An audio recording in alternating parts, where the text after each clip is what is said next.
Donc, après votre montée historique, donc, qui coïncide cette année avec le centenaire du club, finalement, le plus dur reste à faire pour le Racing qui doit maintenant asseoir sa place parmi les clubs de l'élite durablement et non pas faire l'ascenseur comme c'était le cas auparavant. Merci. C'est à moi de vous remercier.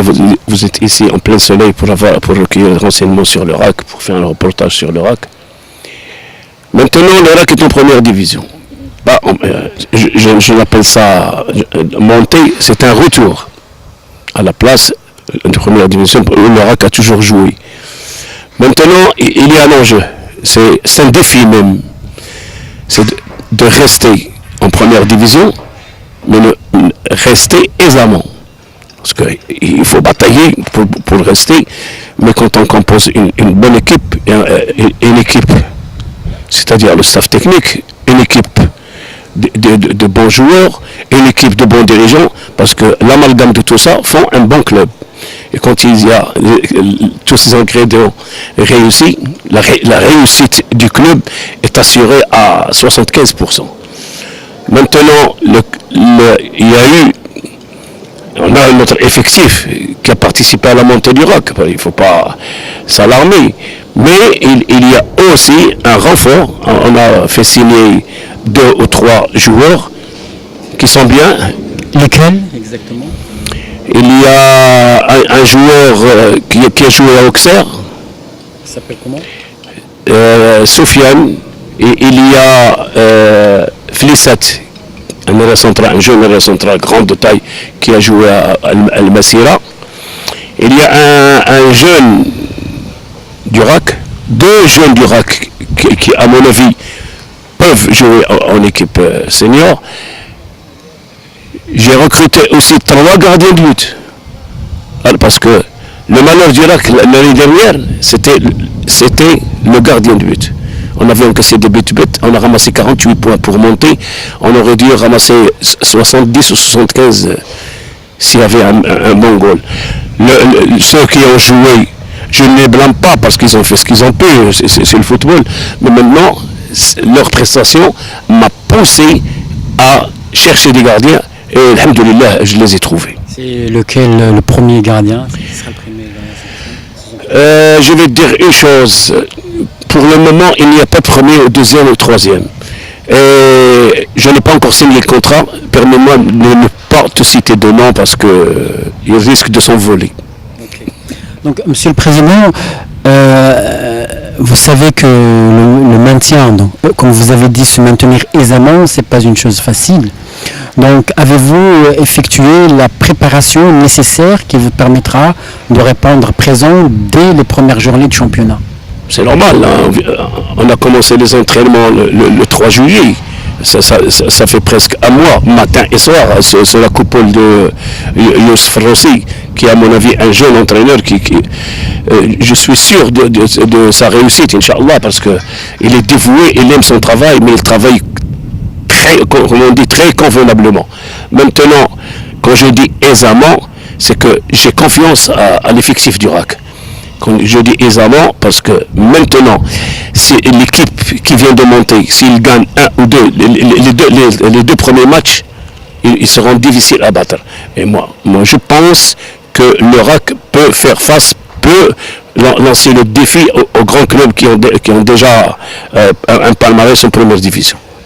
Lors de notre dernière entrevue, vous nous avez dit que le RAC peut, avec un budget de plus d'1 milliard, 1 milliard 2, 1 milliard 3, elle peut vraiment être parmi les 5 clubs du championnat, premiers clubs du championnat. Est-ce que vous maintenez toujours cet engagement? Non, sincèrement, moi j'ai peur quand on parle de milliards, ça me donne la trouille.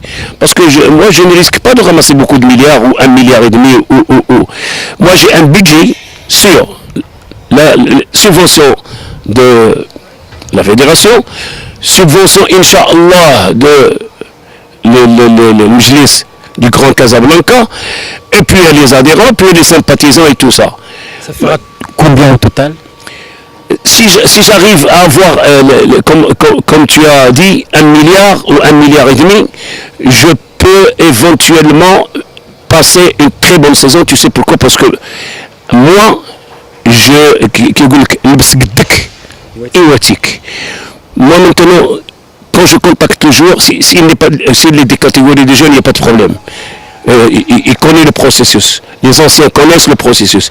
Mais les nouveaux qui viennent au renfort, j'ai une seule question à leur dire. Tu veux jouer au RAC? Oui. Le RAC te donne ton salaire, un bon salaire, jusqu'à la fin du mois. La prime que tu donnes, c'est les 48 heures qui suivent, tu as ta prime. La prime de signature, première, deuxième tranche, ne rentre pas dans ma politique. Approximativement, la masse salariale, c'est combien chez vous? Déjà en deuxième division, j'avais des salaires de 4 000, 5 000 et 6 000 dirhams. Maintenant, j'ai des salaires qui varient entre 5 000, 6 000, 7 000 et 10 000. Donc c'est le plus gros salaire chez vous? Le plus gros salaire, c'est 10 000. Chouf, chouf.